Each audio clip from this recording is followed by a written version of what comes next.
Okay, we're going to talk about painting technique.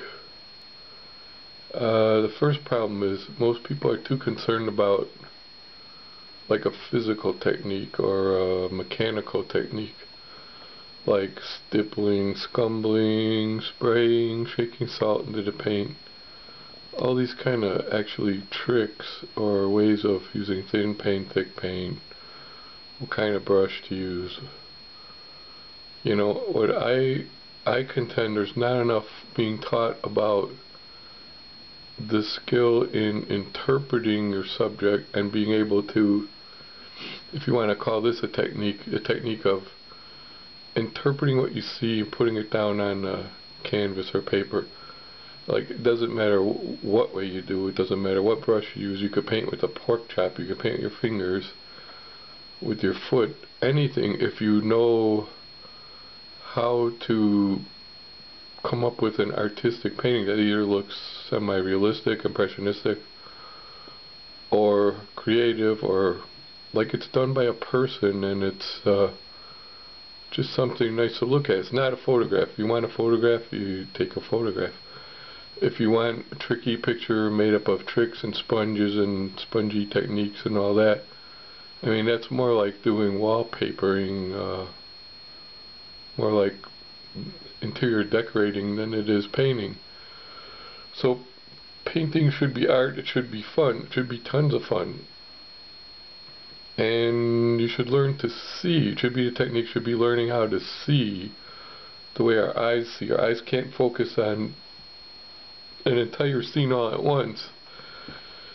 That's the problem when people try to paint a painting that's the same degree of sharpness throughout. It's like your eye doesn't know where to look in the painting. It gets confused. Your brain gets confused because the whole picture is in focus, and in real life we can only focus on what we're looking at.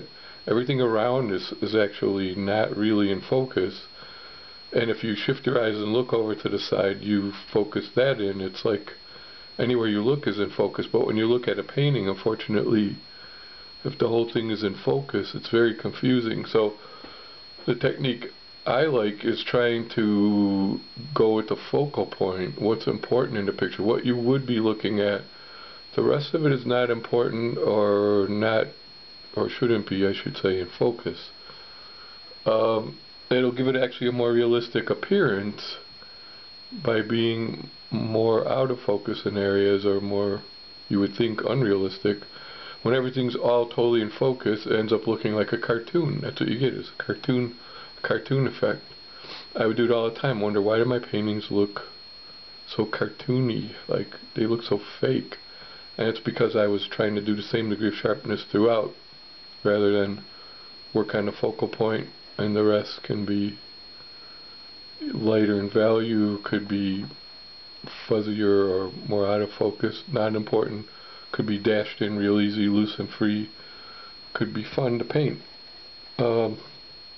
So that's where the direction I'm going. It's technique of how to see values, how to see proportions, how to just make a painting that your eye tells your brain what it is. If it's a tree, it doesn't matter if you paint with a sponge, or if you use stippling or scumbling, or you could smear it on there, like I said, with a pork chop or anything, as long as you convey that your eye sees what it tells your brain, a familiar object like trees or bushes or whatever.